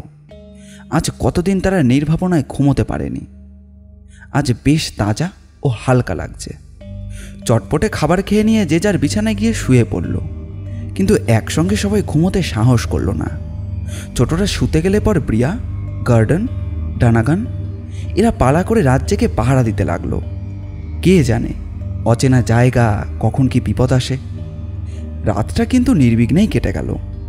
ভোরের আলো দেখা দিতেই ঘুম ভেঙে গেল সকলের। আর সকাল থেকেই ওদের কাজকর্ম শুরু হয়ে গেল। এখন ওদের আর কাজের অন্ত নেই। প্রথমে জাহাজের সব জিনিসের একটা তালিকা করে নেওয়া উচিত। কি কি আছে না আছে সেটা জানা থাকা ভালো। কত জিনিস যে জাহাজে রয়েছে, কত বিচিত্র যন্ত্রপাতি, আশা করা যায় সহজে কোনো কিছুর জন্যই তাদের কষ্টে পড়তে হবে না। অভাব হবে শেষ পর্যন্ত শুধু খাদ্যের। ভাড়াতে যতই জমা থাক তাতে খুব নিশ্চিত খুব বেশি দিন চলবে না। অথচ এখানে কতদিন কাটাতে হবে সেটা কেউই জানে না। খাদ্যের প্রসঙ্গে উঠতেই গার্ডেন একবার জাহাজের খাবার দাবারের পুঁজি দেখে নিয়ে বলল, এইসব খাবারে এখন আমাদের হাত দিয়ে কাজ নেই। তার চেয়ে বরং পাহাড়ের ফাটলে একবার পাখির ডিমের সন্ধান করে দেখলে মন্দ হয় না। এই খাবার যতক্ষণ পারা যায় স্পর্শ না করাই উচিত আমাদের। কখন কোন কাজে লাগবে কে জানে। গার্ডেনের কথা শুনে ইনভার্সনও একেবারে নৃত্য করে উঠল। ঠিক কথা, চলো এক্ষুনি পাহাড়ে গিয়ে পাখির ডিম জোগাড় করে নিয়ে আসি। নদীতে ছিপ পেলে বসে যাই বরং, কি বলো? জাহাজে 3-4টে ছিপ আছে, আমি দেখেছি। তোমাদের মধ্যে কে কে আমার সঙ্গে মাছ ধরতে যাবে বলো? কিন্তু ব্রিয়া সকলকে থামিয়ে দিয়ে বলল, এখন অমন খেলা করতে গেলে চলবে না। যারা সত্যি সত্যি মাছ ধরতে পারবে তারাই শুধু মাছ ধরতে যাবে। আপাতত বরং সমুদ্র তীর থেকেই কিছু ঝিনুক কুড়িয়ে আনা যাক। এই দ্বীপে ঝিনুকই আমাদের প্রথম খাবার হোক। ঝিনুক কুড়োতে হাঙ্গামাও নেই বিশেষ, খেতেও খুব মুখরোচক। এই কথা শুনে ছোটরা হৈ হৈ করে সমুদ্রের তীরে ঝিনুক কুড়োতে ছুটল। ইতিমধ্যে বড়রা বসে বসে জাহাজের জিনিসপত্রের একটা তালিকা প্রস্তুত করে ফেলল। দরকার হলে যাতে চটপট সেটা খুঁজে পাওয়া যায় সেই জন্য জিনিসগুলো কোথায় আছে সেটাও তারা পাশে লিখে রাখতে ভুলল না। ব্যারোমিটার, কম্পাস, স্টর্ম গ্লাস প্রভৃতি যন্ত্রপাতি ছাড়াও জাহাজের ছোট বড় পাল ছিল অনেকগুলো। তাছাড়া রশি ও দড়িরও কোনো অভাব ছিল না, আর ছিল না লোহার কাটা তার। নদীতে মাছ ধরবার জন্য ছিল 3টে ছিপ, আর সমুদ্রের গভীর জলে মাছ ধরবার জন্য ছিল সরু তার। আগ্নেয়াস্ত্রের মধ্যে ছিল 3টি পাখি মারা রাইফেল, আর তাছাড়া ছিল 12টি রিভলভার। টোটা ছিল 300-রও বেশি। বারুদ ছিল 2 পিপে, আর শীষেগুলির সংখ্যা ছিল অসংখ্য। এছাড়া রাতের অন্ধকারে বা কুয়াশায় নিশানা দেওয়ার জন্য হাউইও ছিল অনেকগুলো। আরও 2টো জিনিস ছিল, 2টো সুন্দর পেতলের কামান আর তাদের উপযোগী কোলা। ঝড়ের মধ্যে বা রাতের বেলায় সংকেত দেওয়ার জন্য ব্যবহার করা হতো কামান দুটি। কিন্তু এখন অবশ্য সেসবের আর কোনো প্রয়োজনীয়তা নেই। যদি এটা কোনো অজ্ঞাত দ্বীপ হয়, আর যদি এখানে জঙ্গলিদের বাস থাকে, তাহলে হয়তো ভবিষ্যতে জঙ্গলিদের সঙ্গে সংঘর্ষ করার সময় এই কামান দুটি কাজে লাগতে পারে। দুপুরবেলায় সার্ভিস, ঢোল আর কোস্টার প্রচুর ঝিনুক কুড়িয়ে নিয়ে এলো। এসেই উত্তেজিতভাবে হাত পা নেড়ে তারা তড়বড় করে যা বলল তার সারমর্ম হলো এই যে ঝিনুক কুড়োতে গিয়ে তারা ওদিকে 2টো বুনো পায়রা দেখে এসেছে। তাদের কথা শুনে ব্রিয়া বলল, বেশ, একদিন গিয়ে দেখে আসা যাবে। এইসব পাহাড়ি কবুতরের ডিম খেতে মন্দ হবে না। ডানাগান বলল, আর 2-4টে কবুতর গুলি করে মারলেই হবে। কিন্তু বলল গর্ডন, তাদের বাসা থেকে ডিম আনা কি কষ্টকর হবে সেটা কেউ ভেবে দেখেছো? পাহাড়ে উঠে ওপর থেকে দড়ি ঝুলিয়ে তাই ধরে নেমে পাহাড়ের ফাটল থেকে ডিম আনতে হবে। এসব পাখি থাকে পাহাড়ে মাঝামাঝি। তা আমি জানি, তবু গোটা কয়েক পাখি শিকার করে আনলেই হয়। ক্রস, ওয়েভ আর উইলকক্স, তোমরা কি আমার সঙ্গে যাবে? ডনাগান, বেশি গুলি নষ্ট করো না যেন। গোটা 4 পাখি মারলেই হবে। এমন সময় মোকো এসে সংবাদ দিল যে রান্না তৈরি। অগত্যা তখন পাখি মারার প্রস্তাব স্থগিত রেখে সবাই মিলে খেতে চলল। খেতে বসেই সকলেই কি খুশি, যেন পিকনিকে এসেছে। জাহাজের ডেকের উপর সার বেঁধে বসে নানা কথা বলতে বলতে সবাই মিলে হল্লা করে খাওয়া শুরু করে দিল। এরপর তারা মাছ ধরে নিয়ে এলো, বড় বড় 3টে নাম না জানা মাছ। রাত্রে মাছ ভাজা খেয়েই তারা শুয়ে পড়ল, কিন্তু তবুও তারা একসঙ্গে ঘুমোলো না। পালা করে সারা রাত পাহারা দিল। যদিও এ যাবৎ কোনো বিপদের সম্ভাবনা দেখা যায়নি, তবুও বলা যায় না যে কখন কি হয়। পরদিন সকালবেলায় উঠে ব্রিয়া আরও মনোযোগ দিয়ে চারিদিকটা দেখতে লাগলো। গাছপালার চেহারা আর আবহাওয়ার রকম সকম দেখে তারা এইটুকু বুঝতে পেরেছিল যে দ্বীপই হোক আর মহাদেশই হোক, জায়গাটা আদৌ গ্রীষ্মমণ্ডলের মধ্যে অবস্থিত নয়। এ বিষয়ে কোনো সন্দেহই থাকা উচিত নয়। সম্ভবত জায়গাটা নিউজিল্যান্ডের থেকে আরও অনেক দক্ষিণে। শেষকালে ব্রিয়া পরামর্শ দিল, চলো একদিন আমরা 3 জনে পাহাড়ের উত্তর দিকটা ঘুরে আসি। ওদিকে একটা অন্তরীপের মতো আছে। পাহাড় থেকে আমি তা দেখতে পেয়েছিলাম। তখন মনে হয়েছিল অন্তরীপের পাহাড়টা অন্তত 300 ফুট উঁচু হবে। কিন্তু বৃষ্টি আর কুয়াশার উৎপাতে কয়েকদিনের মধ্যে তাদের আর এই কল্পনা কাজে খাটানো হয়ে উঠল না। বেশ কিছুদিন ধরে তারা জাহাজ থেকে বেরোতেই পারল না। অবশ্য মাঝে মধ্যে কুয়াশা সরে গেলে তারা পাখি শিকার ও মাছ ধরতে বেরোতো। হঠাৎ একদিন কিছু দূর থেকে ছেলে মেয়েদের শোরগোল ভেসে এলো। তাদের চেঁচামেচি শুনে ব্রিয়ারা নদীর দিকে ছুটে গেল। ওদের দেখেই একজন চিৎকার করে উঠে বলল, শিগগির দেখবে এসো, ইভারসন কেমন ঘোড়ায় চড়েছে। শিগগির ছুটে এসো, নইলে ঘোড়া এখনই জলে পালাবে। সমুদ্রের ঘোড়া কি না? কাছে এসে ব্রিয়ারা দেখে কোস্টার আর ইনভারসন কি একটা জানোয়ারের পিঠের উপর চেপে বসেছে, আর জানোয়ারটা ধীরে ধীরে সমুদ্রের দিকে যাওয়ার জন্য আকুলি পিকুলি করছে। আরও কাছে আসতেই ব্যাপারটা তাদের কাছে স্পষ্ট হলো। জানোয়ারটা আর কিছুই নয়, একটা অতিকায় সমুদ্রের কাছিম। ব্রিয়ার মনে হলো কাছিমটাকে পাকড়াও করলে মন্দ হয় না, অন্তত কয়েকদিনের জন্য আর কোনো খাদ্যের অভাব থাকবে না। কিন্তু এটাকে কি করে ধরা যায়? গুলি করে মারবার চেষ্টা করলেও তার কিছুই হবে না। পাথরের মতো শক্ত তার নিরেট খোলা। কি করে কাছিমটাকে আটকানো যায় গর্ডন? ব্রিয়া জিজ্ঞাসা করল। গর্ডনের মাথায় ততক্ষণে একটা মতলব খেলে গেছে। সে বলল, ওটাকে ধরবার একমাত্র উপায় হচ্ছে ওটাকে উল্টে চিৎ করে ফেলা। কিন্তু এত বড় দশাশয় আর ভারী জন্তুকে উল্টে ফেলবেই বা কী করে? ওজনে ওটা হয়তো 10 মণ হবে। উল্টে ফেলা হয়তো যাবে। শিগগির কতগুলো বাঁশ নিয়ে এসো, যাও, দেরি করো না। এরপর তাদের কচ্ছপ শিকারে আর কোনো অসুবিধা হলো না। ওরা ঠিক করলো সব মাংসটুকুই নিয়ে যাবে। নুন মাখিয়ে রেখে দিলে ভবিষ্যতে খাবারের অভাব হবে না। কিন্তু এত বড় কচ্ছপটা তো আর আস্ত বই নিয়ে যাওয়া সম্ভব নয়। তাই সেটাকে টুকরো টুকরো করে কেটে সবাই হৈ হৈ করতে করতে জাহাজে ফিরে এলো। অন্তত মন চারেক তো হবেই কচ্ছপটা।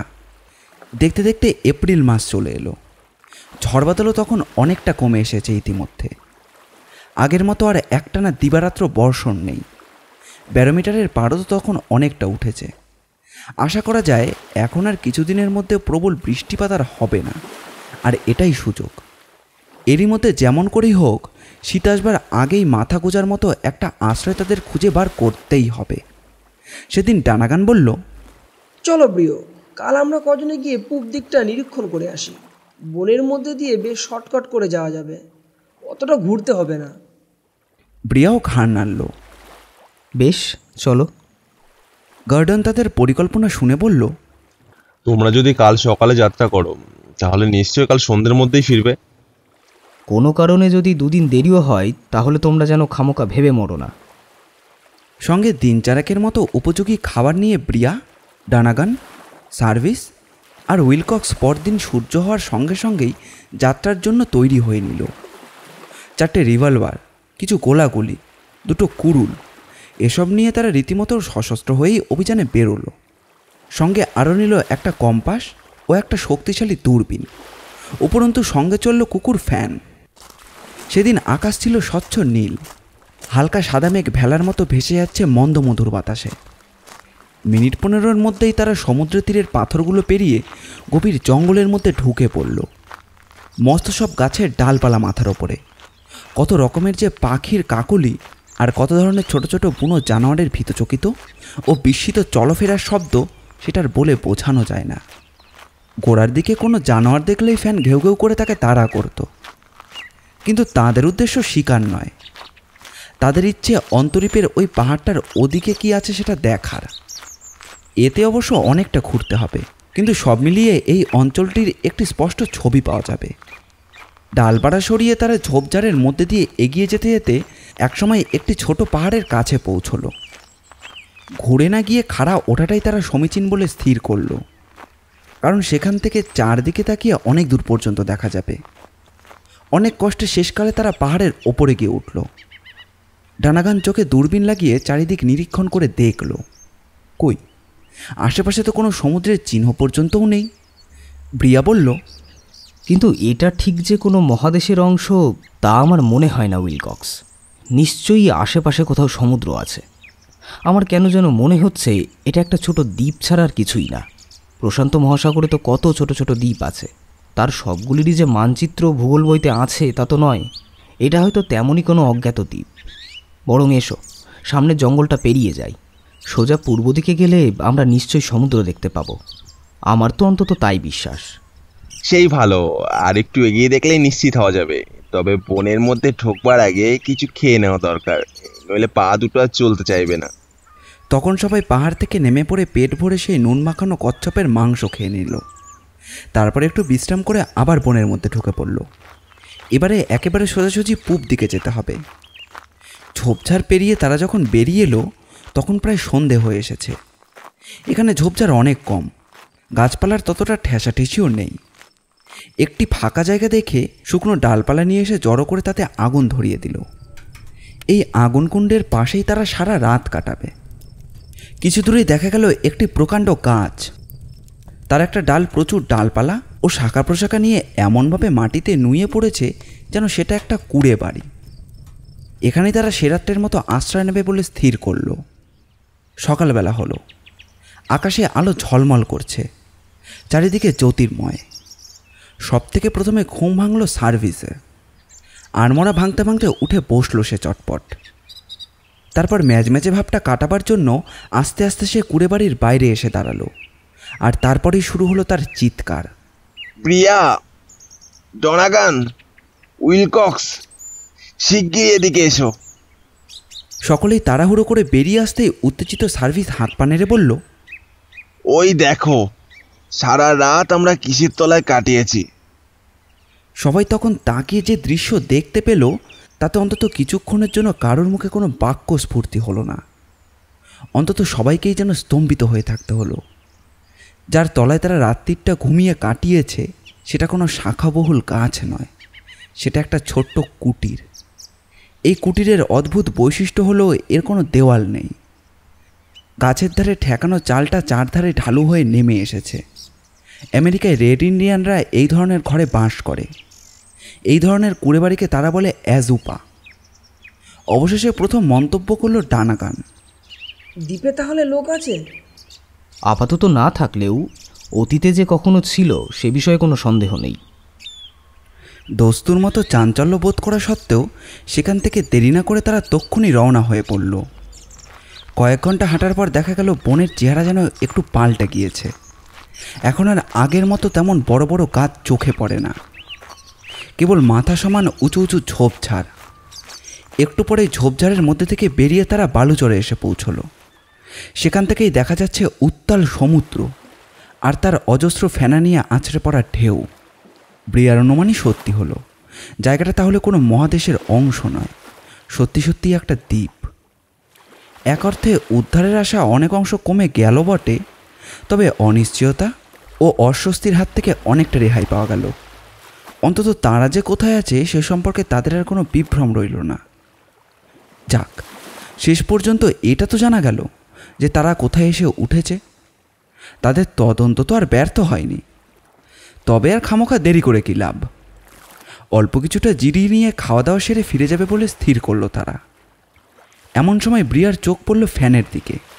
কুকুরটা কি মনে করে যেন সমুদ্রের তীর ধরে ছুটে চলেছে। ব্রিয়ার দৃষ্টি অনুসরণ করে সার্ভিস ঘুরে তাকিয়ে ফ্যানের কাণ্ড দেখে চেঁচিয়ে হাঁক পারল, ফ্যান, ফ্যান, এদিকে আয়। ফ্যান কিন্তু আদৌ হাঁকটাকে পাত্তা দিল না, একেবারে সোজা জলের ধারে গিয়ে পৌঁছলো। তারপর যে কাণ্ডটা করল তাতে তাদের বিস্ময়ের আর কোনো সীমা রইল না। ফ্যান তীরে দাঁড়িয়ে জলে মুখ ডুবিয়ে চকচক করে জল খাচ্ছে। সমুদ্রের জল তো নোনা, ফ্যান তাহলে জল পান করছে কি করে? বিস্ময়ের ঘোর কাটতেই চারজন অবাক হয়ে ছুটল তীরের দিকে। আজলা জল মুখে নিয়ে চেঁচিয়ে বলল, এ কি কাণ্ড! সমুদ্রের জল এত মিষ্টি, এত পরিষ্কার হলো কেমন করে? সঙ্গে সঙ্গেই তাদের সিদ্ধান্ত আবার প্রত্যাহার করতে হলো। দ্বীপ না মহাদেশ সে সম্বন্ধে এখনও কোনোভাবে নিশ্চিন্ত হওয়া গেল না। তাহলে আরও কিছু অনুসন্ধান না করে ফিরে যাওয়ার কোনো মানে হয় না। খাওয়া দাওয়া সেরে আবার তারা অনুসন্ধানে ফিরবে বলে ঠিক করে ফেলল। রাত্রিটা এক জায়গায় কাটিয়ে পরদিন ভোরবেলা আবার তাদের চলা শুরু হয়ে গেল। খানিকক্ষণ পরে একটি পাহাড়ের কাছে গিয়ে পৌঁছলো তারা। একটি ছোট নদীর কিনারা ঘেঁষে উঠেছে পাহাড়টা। নদীর দক্ষিণ পারে মস্ত জলাভূমি। সেটা এতটাই বড় যে তার কোনো কূল কিনারা দেখা গেল না। নদী এখানে যেমন চওড়া তেমনই গভীর। ওরা অবশ্য পাহাড়ে উঠবার কোনো চেষ্টা করলো না, বরং তার পাশ দিয়ে অল্পক্ষণ পরেই একটি সমতল ভূমিতে গিয়ে পৌঁছলো তারা। আর এমন সময় তারা এমন একটা জিনিস দেখতে পেল যাতে সার্ভিস একেবারে বিস্মিত হয়ে উঠল। সকলেই তাকিয়ে দেখল কতকগুলো বড় বড় পাথরের আড়ালে একটি জীর্ণ নৌকা পড়ে রয়েছে। নদীর তীর সে জায়গা থেকে খুব বেশি দূরে নয়। বছরের পর বছর একটানা রোদে বৃষ্টিতে পড়ে নৌকাটার আর তেমন কিছুই অবশিষ্ট নেই। শ্যাওলা লাগা কাঠগুলো পচে জীর্ণ হয়ে গিয়েছে। কতদিন আগে যে নৌকাটা ব্যবহার্য অবস্থায় ছিল এ পর্যন্ত এর দশা থেকে বোঝবার উপায় নেই। ভাঙা নৌকাটা থেকে তাদের মনের অবস্থা যেন কীরকম করে উঠল। তাদের মনে হলো কোথাও নিশ্চয়ই পুনরা ওত পেতে রয়েছে, এই বুঝি তাদের উপর হুড়মুড় করে লাফিয়ে পড়বে। এদিকে ফ্যানের রকম সকমও হঠাৎ কীরকম যেন অদ্ভুত হয়ে গিয়েছে। ঝোলা কান দুটো খাড়া খাড়া, ল্যাচটা নিশানের মতো শূন্যে তোলা, আর সমস্ত শরীরটা যেন টান টান। গড়গড় করে চাপা গর্জন করে আস্তে আস্তে ছুটে যায় সে সামনে। পরক্ষণেই যেন ভয় পেয়ে ল্যাচ গুটিয়ে পালিয়ে আসে আবার তাদের কাছে, গা ঘেঁষে দাঁড়ায়। হঠাৎ এরকম যে কেন অদ্ভুত ব্যবহার করছে তারা সেটা বুঝতে পারে না। হঠাৎ এমন সময় একটি গুড়ির ওপর চোখ পড়ল টনগানের। সেই গাছে কে যেন ছুরি দিয়ে পরিষ্কারভাবে দুটো ইংরেজি হরফ খোদাই করে রেখেছে, যেন কোনো নামের আদ্যক্ষর। তার নিচে আরবি হরফে কতগুলো সংখ্যা খোদাই করা, সম্ভবত সাল লিখে রাখা, FB 1827। ভূতে পাওয়ার মধ্যে তারা চারজনে সেই হরফগুলোর দিকে তাকিয়েই রইল। ফ্যান কিন্তু তখনও অস্থির হয়ে রয়েছে, তার ভাবভঙ্গিতে আশ্বস্ত হওয়ার মতো কিছু নেই। রকম সকম দেখে ব্রিয়া উদ্বিগ্ন গলায় বলল, খুব সাবধান, সামনে নিশ্চয়ই কোনো বিপদ আছে। ফ্যানের ভাবগতিক দেখে ব্যাপারটা খুব সুবিধে ঠেকছে না। চারজনে তখন বন্দুক উঁচিয়ে উৎকণ্ঠিতভাবে ফ্যানের পেছন পেছন এগুতে লাগলো। খানিক দূরে গিয়ে একটা ঘন ঝোপের কাছে দাঁড়িয়ে ফ্যান কেবল চাপা গর্জন করতে লাগলো। ব্রিয়া উকি মেরে দেখে বলল, ভিতরে কোনো গুহা আছে বলে মনে হয়। তাই তো মনে হচ্ছে। ভিতরটা একবার দেখা যাক। তখন দুজন কুড়ুল নিয়ে ঝোপঝাপ সাপ করে ভেতরে ঢুকবার পথ করে নিল, আর বাকি দুজন বন্দুক হাতে তৈরি হয়ে রইল। পথ করে নিলেও তারা তক্ষুনি ভেতরে ঢুকলো না। তারা কান পেতে শোনবার চেষ্টা করলো। কোথাও কোনো শব্দ নেই, কেবল ফ্যানের গড়গড় গর্জন শোনা যাচ্ছে। কিন্তু হঠাৎ করেই তো আর অন্ধকার বায়ুশূন্য গহ্বরে কোয়ার্তমি করে ঢুকে পড়া যায় না। ভেতরে যদি কোনো বিষাক্ত গ্যাস থাকে তাহলে তো একটুতেই তাদের প্রাণ সংশয় হবে। অযথা বেপরোয়াভাবে শূন্যে ঝাঁপ দেওয়ার কোনো অর্থই নেই। চুপচাপ দাঁড়িয়ে কি করবে ভাবছে, এমন সময় ব্রিয়ার মাথায় একটা চমৎকার ফন্দি খেটে গেল। চটপট কিছু শুকনো পাতা জড়ো করে গুহার ভেতরে ফেলে দিল সে। তারপর তাতে আগুন ধরিয়ে দিল এবং শুকনো পাতাগুলো আগুনের স্পর্শে এসে দাউ দাউ করে চলে উঠল। তখন স্বস্তির নিঃশ্বাস ফেলল প্রিয়া। যাক, ভেতরটা তবে বিষাক্ত গ্যাসে ভরা নয়। এই অন্ধকার অজানা গহ্বরের মধ্যে এখনই ঢুকবে নাকি? নিশ্চয়ই। কিন্তু বিষাক্ত গ্যাস না থাকলেও ভেতরে তো কোনো বুনো জীবজন্তুও থাকতে পারে। আর একটু অপেক্ষা করে সব দেখে শুনে নিলে হয় নাকি? কি দরকার, ওই বড় ডালটায় আগুন ধরিয়ে মশাল বানিয়ে নিচ্ছি। সঙ্গে তো আমাদের অস্ত্রশস্ত্র আছে, একেবারে খালি হাতে তো আর ভেতরে ঢুকছি না। বলে ব্রিয়া মস্ত একটি শুকনো ডাল জ্বালিয়ে মশালের মতো সেটিকে হাতে তুলে নিল। মুখে খুব বেপরোয়া ও ডাকাবুকো কথা বললে কি হয়, এটা ঠিক যে প্রিয়ারও কেমন যেন ভয় করছিল। তবুও সে গুহার মধ্যে মশাল হাতে ঢুকে পড়ল, আর অন্যরা চুপচাপ তাকে অনুসরণ করল। ফ্যানোলেসটাকে পায়ের ভেতর গুটিয়ে নিয়ে আস্তে আস্তে সঙ্গে চলল। সকলেরই বুকে ভয়, কেমন একটা যেন গা ছমছম করছে গুহার মধ্যে। বেশ বুকটা দুরুদুরু করছে। একেবারে অজানা একটা পাহাড়ের অন্ধকার গুহার মধ্যে যে কি তাদের জন্য প্রতীক্ষা করছে সেটা কেই বা জানে। হয়তো এটা আসলে তাদের মৃত্যুপুরী। অজস্র অচেনা ভয় তাদের ঘাড়ের ওপর হয়তো এখনই লাফিয়ে পড়বে। গুহার প্রবেশপথটি 4 ফুট উঁচু আর 2 ফুট চওড়া, কিন্তু ভেতরটা বেশ সুপরিসর, একটা হল ঘরের মতো বড়। উচ্চতায় 12 ফুট আর লম্বায় 25 ফুটেরও বেশি, প্রায় একটা বর্গক্ষেত্রের মতো। মেঝেটা বালি আর শক্ত পাথরে ঢাকা। মশালটা কিছুতেই ভালো করে জ্বলছিল না, শিখাটা দপদপ করে লাফাচ্ছিল। হঠাৎ উইলকক সেই আবছায়ে দেখতে না পেয়ে কিসের উপর যেন হুমড়ি খেয়ে পড়ে গেল। অন্যরা আলো নিয়ে হেঁট হয়ে দেখল উইলকক্স যার গায়ে ধাক্কা খেয়েছে সেটা একটা কাঠের বেঞ্চি। বেঞ্চিটাকে দেখে তাদের আর বাক্য স্ফূর্তি হলো না। এবারে ভালো করে আশেপাশে তাকাতেই দেখলো পুরনো কাঠের টেবিল, চেয়ার, আরও কত কি। সঙ্গে রয়েছে মাটির কলসি, 2টো থালা, একটা বড় ছুরি, একটা এনামেলের পেয়ালা, একটা পেতলের জগ ও মাছ ধরবার কিছু সরঞ্জাম। ওপাশে দেওয়ালের কাছে একটা বড় কাঠের সিন্দুকও দেখা গেল। টান দিতেই নড়বড়ে ডালাটি খুলে গেল এবং ভেতরে দেখা গেল জীর্ণ কয়েকটি জামা কাপড়। অতীতে এ গুহায় যে কোনো মানুষ থাকতো তাতে আর কোনো সন্দেহ রইল না, কিন্তু সে কতকাল আগের কথা। আর কেই বা থাকতো এই গুহায়, বা কারা? সেই লোকটি বা লোকজনদের কী বা হলো? প্রশ্নগুলোর কোনো উত্তর জানে না বলেই কেউ কোনো কথা বলছিল না। চুপচাপ সব দেখতে দেখতে হলঘরের অন্য প্রান্তে এসে পড়ল তারা। সেখানে রয়েছে একটি শ্যাওলা মাখানো শয্যা, একটা টুল, একটা কাঠের বাতিদান। বিছানার উপর ছিল একটি চাদর বিছানো। ব্রিয়া হাত দিয়ে সরিয়ে চাদরটি সরাতে গিয়ে মনে হলো যে এটিকে সরালেই হয়তো কোনো মৃতদেহ চোখে পড়বে। পরক্ষণে বুকে বল এনে টান মেরে সে চাদরটা তুলে ফেলল। না, বিছানার উপর কোনো মৃতদেহ পড়ে নেই। এতক্ষণে তাদের খেয়াল হলো যে ফ্যান তাদের সঙ্গেই নেই। গুহা থেকে বেরিয়ে বাইরে দাঁড়িয়ে সে চেঁচামেচি করতে শুরু করেছে। কোনো কথা না বলে চারজনে এবার একে একে বাইরে বেরিয়ে এলো। সামনে কিছু দূরেই নদী। দুয়ার থেকে নদীর তীর অবধি একটি ঘন ঝোপের সারি। ঝোপ জঙ্গল সাফ করে তারা নদীর দিকেই এগোবার চেষ্টা করল। মাত্র কয়েক পা এগিয়েছে, এমন সময় এমন একটা ভয়ের দৃশ্য দেখল যেন তার বিদ্যুৎ স্পৃশ্যর মতোই চেঁচিয়ে উঠল।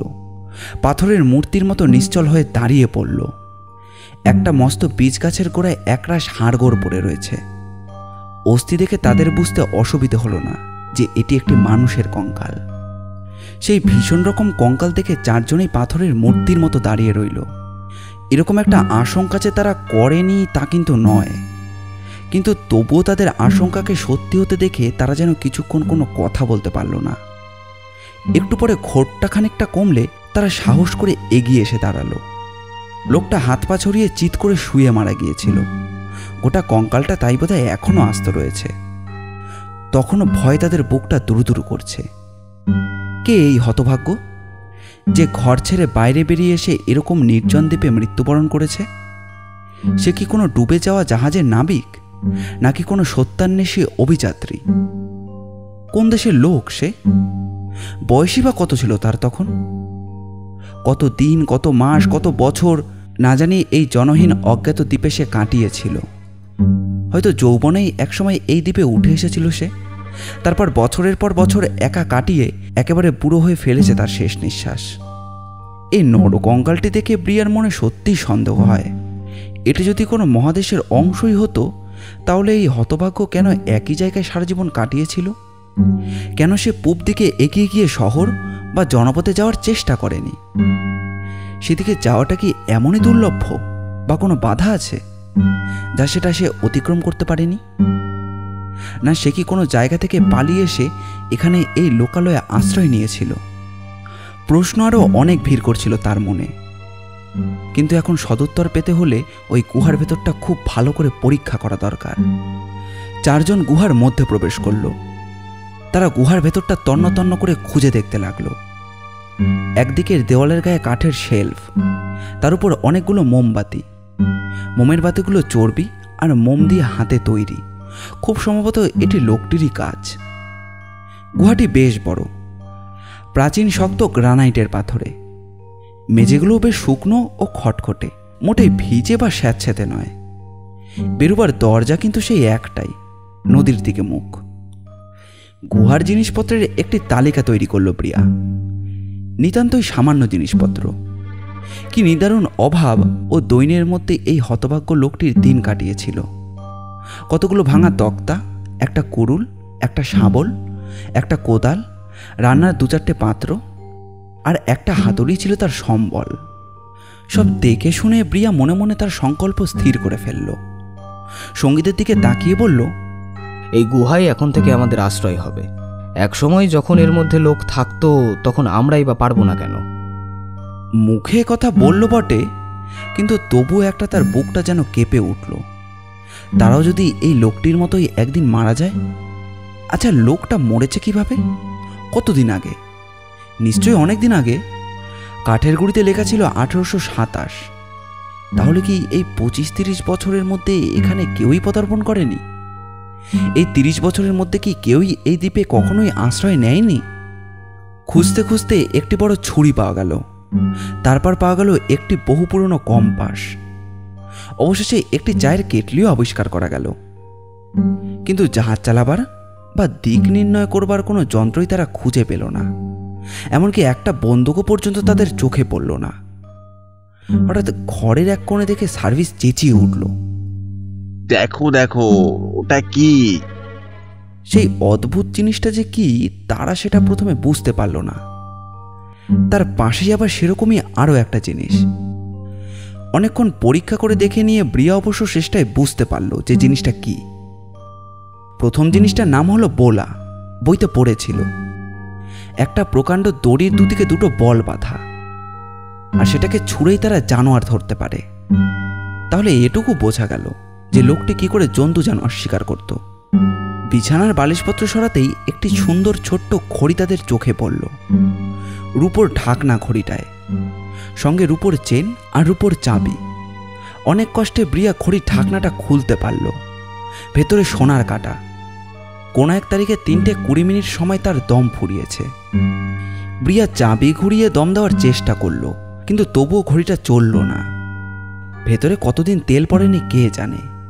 ডানাগান বলল, ঘড়ির ভিতরে নিশ্চয়ই ঘড়ি নির্মাতার নাম লেখা আছে, দেখো তো ভালো করে। হ্যাঁ, ব্রিয়া লক্ষ্য করে দেখতে পেল ঘড়ির ডালার উপর খুদে খুদে হরফে লেখা রয়েছে দলপাস সাং মালো, ফরাসি নাম। সম্ভবত তারা আন্দাজ করলো যে লোকটি ফার্সি। খুঁজতে খুঁজতে শেষকালে তাদের হাতে পড়ল একটি নোট বই। ভেতরের কাগজগুলো একেবারেই হলদে হয়ে গেছে। তাতে ফরাসি ভাষায় কি যেন লেখা। ব্রিয়া পড়ে দেখল নোট বইয়ের প্রথম পাতায় লেখা রয়েছে ফ্রান্সোয়া বদেয়া। যাক, লোকটা যে ফরাসি ছিল এবং আমৃত্যু এই গুহাতেই বাস করছিল এ বিষয়ের কোনো সংশয় নেই। ফ্রান্সেও বদেয়া এই নামের আদি অক্ষর দুটি তারা গাছের গায়ে খোদিত দেখেছে। খাতাটা পাতা উল্টে ব্রিয়া বুঝতে পারল এটি আসলে বদেয়ার দিনলিপি। যেদিন সে প্রথম এ দ্বীপে উঠে এসেছিল সেদিন থেকে শুরু করে মৃত্যুর আগের দিনের ঘটনা এখানেই লেখা রয়েছে।